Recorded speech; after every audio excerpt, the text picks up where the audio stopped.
This lecture will talk about the various trends, technological trends that have led to the Internet of Things, say, revolution.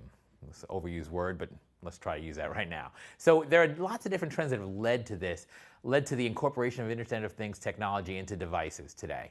And so we'll talk about those things. And it's sort of crept up on us over the years, but now there's this convergence where the situation is right. Everything works, and you can really do a lot of the things that you see in these IoT devices today. So there are several trends. One trend is cost. Is just straight cost of devices. So things have gotten a lot cheaper. Computational technology has gotten a lot cheaper than it used to be. Now, these are extremes, but take ENIAC, early machine, 1945, very early. Not the earliest, but very early machine. At the time, it cost almost $500,000, which in today's dollars is a lot more than that, at the time. So that was expensive, very expensive for the cheapest available machine. Now you can get a laptop for $500. You can get a laptop for cheaper than that. You can get one for more expensive, but you can get a very capable laptop for $500. So things have gotten a lot cheaper over the years. And by the way, I'm saying that you can get a laptop for $500. An IoT device, the computational ability of it is a lot less than a laptop, so it will be a lot cheaper than $500. But the point is that over time, computational technology has gotten a lot cheaper, and so it's within the reach of what you could add on to a lot of different devices. So you wouldn't have wanted to take your standard car in 1945 and add an ENIAC to it because it would add $500,000 worth of cost, right? But now you can add on some low-cost device and get the benefits of computational technology without too much cost. So this is a picture of ENIAC, the original.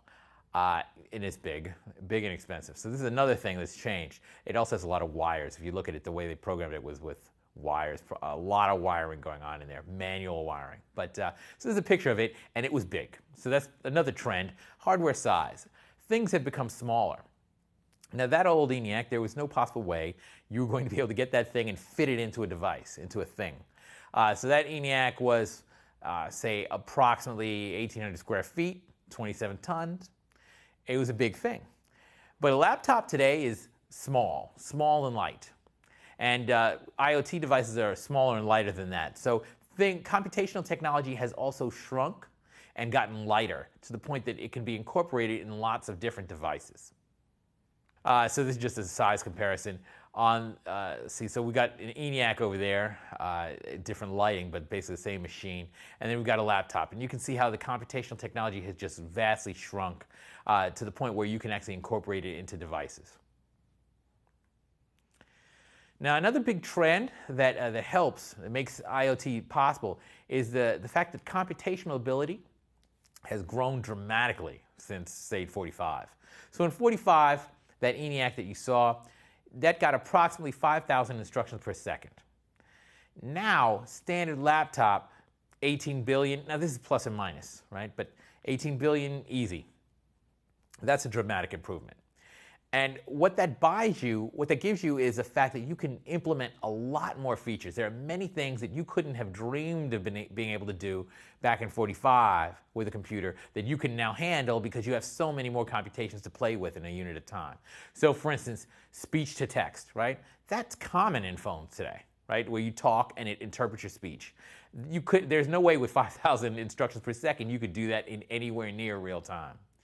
Audio processing, network communication, all these things that you can do now, they require lots of computation, and it just wasn't possible with old machines. So with modern machines, there's so much computational ability. Their clock rates are so fast, and there's parallelism, right? These things are multi-core, so you've got multiple processors in one device. There's so much computational ability that you can do so many more things that were thought of back then and couldn't have dreamed of back then. But now we see there's so much you can do. So it makes it more practical to use in devices today to implement the features that we're interested in implementing.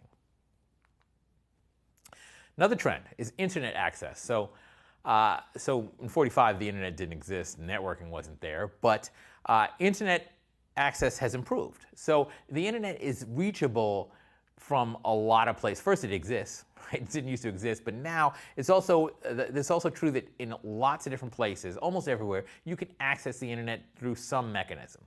Now, this depends on what country you're in and how much money your country has. Some parts of the world, poorer parts of the world, have less access. We're in the US, you have pretty good access. wherever you want to be. You can access it directly through Wi-Fi. You can access it through jacks in the wall. I mean, we have Ethernet jacks in the wall right here. You can do it wirelessly. You can do it everywhere. Now, different parts of the world have less access. So we can, if you just look at this map, you can see the lighter parts have less access. So most of Africa, a lot of Africa has less access just because they're out of reach of many different, of a lot of the infrastructure that's necessary. But, and you know, there are some places like India is actually lower. In fact, I question this map. I don't think it's as bad as what's being stated on here. But it is generally true that there are parts of the country, poor parts of the world rather, where internet access is harder to find. But generally, it's greatly improved over time. So also the fact that you can do internet access wirelessly. So that actually helps a whole lot because running cables is expensive, where putting up a wireless router is much less expensive. Putting up a cell tower that costs a certain amount of money, but given the expanse that it covers, it's much more cost efficient than having to run wires into everybody's home. So wireless access is one of those things that's ubiquitous now, and it makes IoT technology much more usable and much more possible. Data costs. So the cost of internet access is fairly low. Now this definitely varies depending on where you are.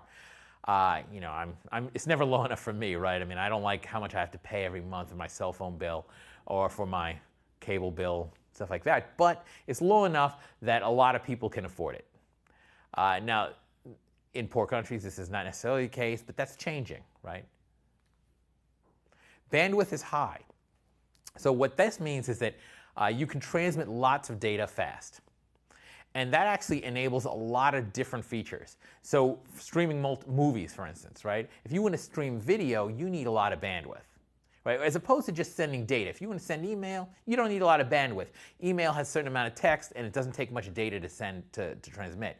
But if you want to support video, you need pretty good bandwidth to support it in real time, to send the frames, lots of pixels. It takes you a lot of bandwidth. But bandwidth is available in a lot of places.